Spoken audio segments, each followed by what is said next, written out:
Dear viewers, Assalamu alaikum. Today I have brought a lecture on the novel Emma by Jane Austen, and I will cover one university question in this lecture, and the topic is Emma, the heroine of the novel. I hope you would find it a detailed lecture on the topic. Please don't forget to like. And if you have not subscribed this channel, please subscribe it. I'll also wait for your kind comments. Thank you.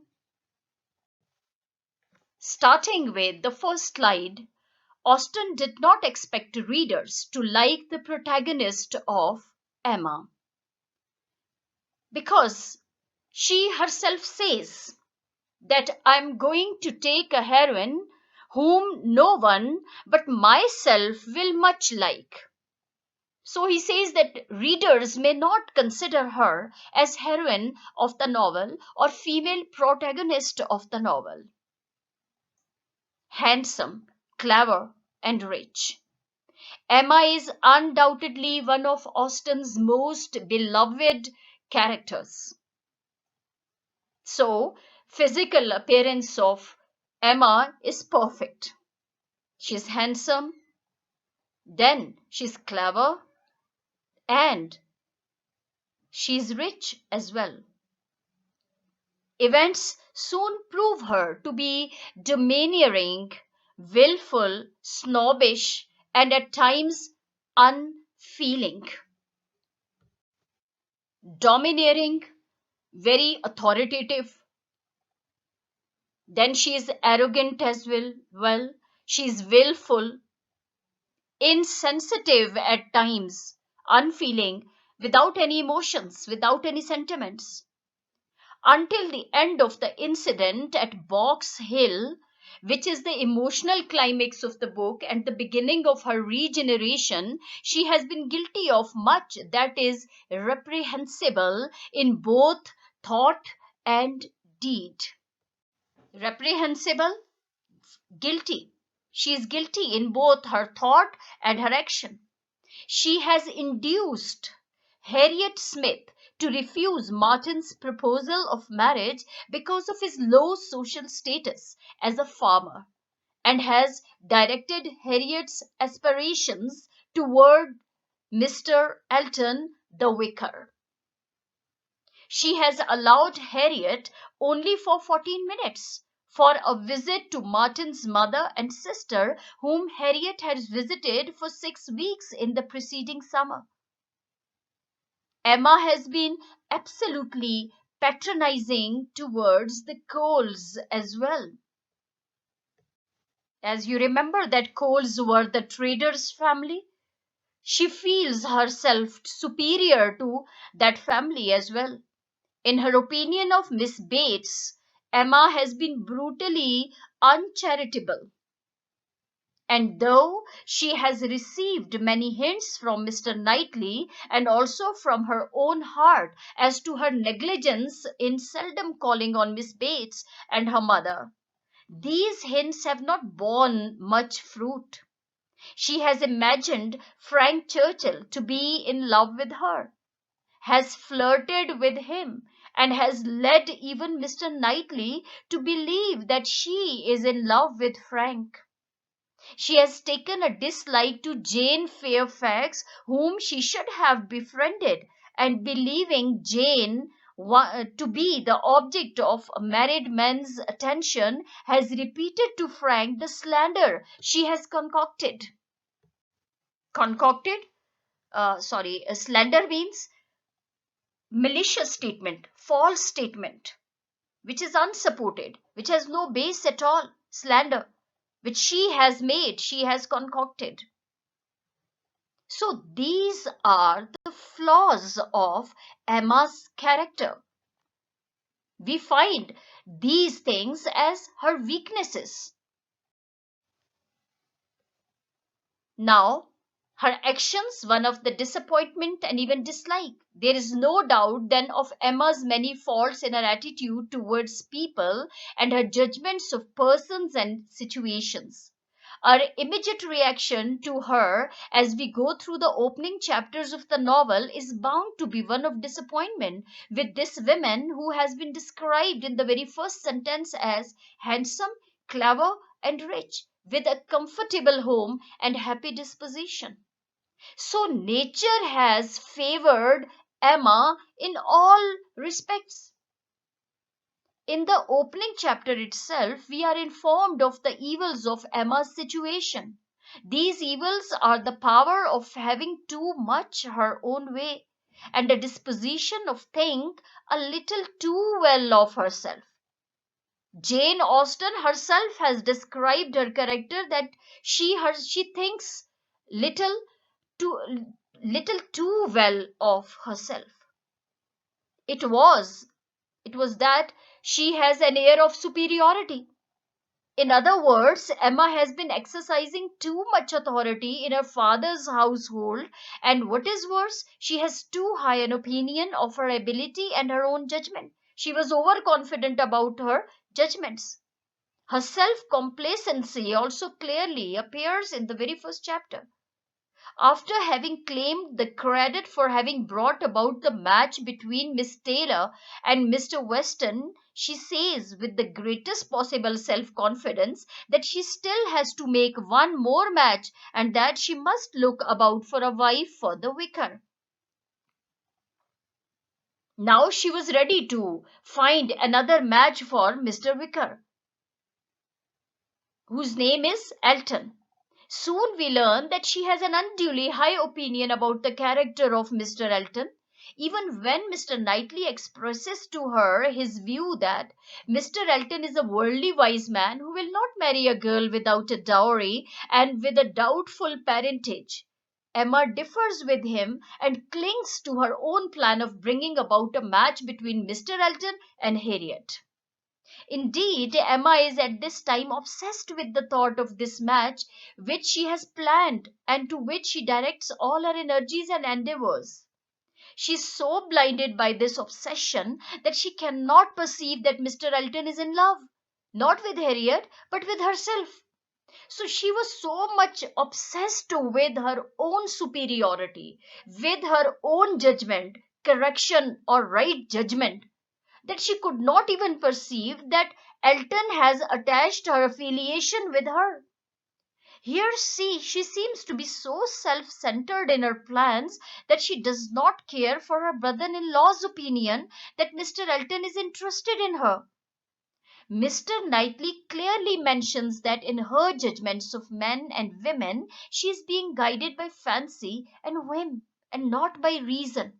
So Mr. Knightley clearly tells her that she is not reasonable when she finds matches or when she does matchmaking. She is not guided by reason. While talking to Mr. Weston, he says that Emma allows her fancy to have the better of her understanding. Later in the novel, the author herself describes Emma as an imaginist. She just imagines and does it, but meets with bad usage when Mr. Elton proposes her. Then she comes to a bad repercussion when Mr. Elton sends a proposal for her. This was a big blow to Emma's self complacency. This was the moment of mental enlightenment for her, a moment of self analysis that she has committed a serious blunder. Her resolve after the failure of her plan about Harriet. While we feel repelled by Emma because of her persistence in her erroneous attitude, she also wins our sympathy when the author tells us about Emma's realizations of her blunder. Now, although she has an inaccurate attitude, but later on, we feel sympathy for Emma when the author tells us about Emma's realizations of her blunder. Emma feels quite concerned and ashamed, and she is resolved to do such things no more. This resolution on her part gives rise to a feeling of hope in our minds about Emma's future conduct. Her blunders about Frank Churchill, however, this hope proves to be illusory because Emma soon forgets her resolve and goes on to commit more blunders. She now enters into a debate with Mr. Knightley regarding the character of Frank Churchill. She has already formed a high opinion about Churchill without having met him. Her fancy promptly comes into play when she begins to think of Frank as a possible husband for herself. Soon, however, she recovers her balance of mind and dismisses that possibility from her mind. But she begins to nurse another illusion and contemplates the possibility of a marriage between Frank and her Portuguese Harriet. The episode of the rescue of Harriet by Frank from the gypsies stimulates Emma's fancy and lends certainty to her hope of a marriage between these two. So once again, her hopes dash to the ground when she receives a shock that Frank has been engaged to Jane Fairfax. Frank's attention to herself had been merely a mask to cover his secret engagement to Jane. Thus, Frank's conduct proved to be abominable to her. Her full realization of her faults, follies, and errors. There is another shock in store for Emma. While she had been under the impression that Harriet was in love with Frank, especially after the episode of Gypsies, Harriet reveals that she has been in love with Mr. Knightley ever since the evening he had asked her to dance with him. What an ironic twist in the life of Emma here! This is an occasion for a close and searching self examination by Emma. She suddenly discovers that she herself has been unconsciously in love with Mr. Knightley. She now realizes her own prolonged blindness to the realities. With insufferable vanity, she had believed herself in the secret of everybody's feelings. With unpardonable arrogance, she had tried to arrange everybody's destiny. But she had proved to be sadly mistaken in her all plans and efforts. In the process, she has done much mischief without knowing it. She has brought evil on Harriet, on herself, and on Mr. Knightley. She now wishes she had never met Harriet. This realization marks a great advance in the process of her self realization. She asks herself now how to understand the deceptions she had been thus practicing on herself and living under, the blunders, the blindness of her own head and heart. Now, see, this wins our heart when she comes to realize that it was the blindness of her head and heart. One thing has become absolutely clear to her, and that is a deep love for Mr. Knightley. Now she has explored. Previously, she has always been very stern, very strict towards the topic of or the office of marriage. But now she has explored her inner desire or wish that and her deep love for Mr. Knightley. At this stage, Emma wins a lot of her sympathy because of her predicament in which she has landed herself and because of her full and complete realization of her errors and misjudgments. The improvement of her character and outlook. Our initial dislike for Emma is thus gradually modified by the improvements which take place in her outlook and her way of thinking. But it all turned into a liking and even a feeling of admiration. Emma shows her capacity to learn from experience. She has been unjust to Mr. Martin, Miss Bates, and Jane Fairfax. But in the case of each, she corrects herself and a readiness to reform. As for Miss Bates, Emma makes sufficient amends for her rudeness to that poor, good hearted woman, and she sincerely repents of the brutal manner in which she has treated her. In the case of Jane Fairfax, also, Emma experiences a genuine repentance, and adopts a truly friendly attitude towards her. As for Mr. Martin, she now feels most happy that Harriet has agreed to marry him. Then now she corrects herself in all these. Previously, she has been against these characters, but now she improves her point of view, her opinion about them. Coming to her family affections and her charitable disposition, there are other redeeming qualities in Emma which enhance her attractiveness in her eyes. And what were they? She is very devoted to her father and always strives to make him happy. She would not even like to marry if marriage means forsaking her father. Indeed, her affection for her father is one of the most striking traits of her character. So she thinks that if marriage means to abandon her father, she would never marry. And her overflowing love, which the ex governess feels for Emma, is a proof that there is something subtly attractive in Emma's character. In addition to these sentiments of affection, Emma shows her benevolent nature by performing practical deeds of charity. She is by no means a callous woman. She didn't have any callous, careless attitude, indifferent attitude. On the contrary, she is always ready to relieve the distress of the poor and the needy by giving them financial help. The inherent nobility of Emma's character. The most convincing proof of the inherent nobility of Emma's inherent means inborn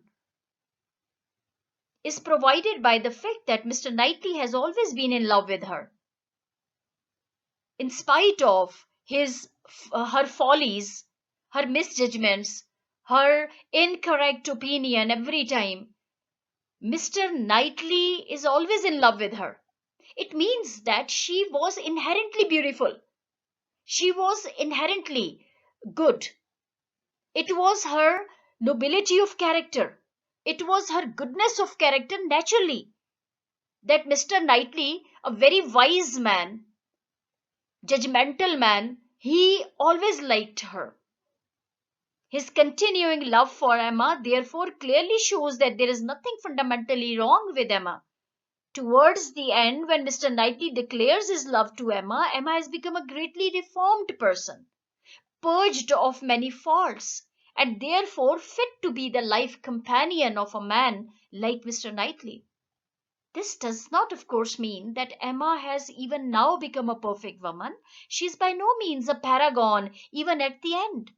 So, Mr. Knightley will still have many disagreements with Emma in the course of their married life, but the character of Emma has greatly developed since we met her in the first chapter of the novel. The secret of her charm, the secret of Emma's charm for us lies in the capacity for self examination and self analysis. Her capacity for reform and improvement. Her basic nobility. So, the heroine of the novel is not a perfect woman. She is like the common woman, like Tom Jones in by Henry Fielding.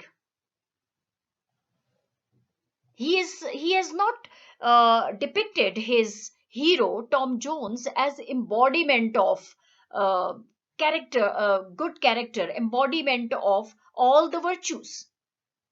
But he said that he had picked that character from the society. He's a normal human being behaving normally. But he believed in the inherent goodness of man. Same is the case with Jane Austen. So Emma is not a superficial woman at all. She's capable of deep thinking, of diving into the very depths of her heart. Her frank confession to herself of a lack of tenderness is one of the most convincing proofs of her capacity for self criticism. Here, then, is a woman who does not shrink from facts. If she if she does something wrong, she immediately realizes afterwards. She wants to correct herself. She repents on her action. This is the true virtue. She does not resort to any sophistry. Sophistry is cunningness, that is sharpness, tricks. She never plays tricks. She does not try to defend herself against herself. This candor is really an admirable quality. Add to all these characteristics the fact that she is handsome, clever, rich, and we have a heroine whom not only the author liked, but we also like her, and more than the author did. And पे हम उसको ज्यादा पसंद करने लगते हैं एमा को. We never develop ill feelings for her, except in the case of Harriet. So we develop dislikeness in the beginning, but later on, through the course of the events, we start developing liking for Emma. Thank you so much. Please like, share, and subscribe this channel.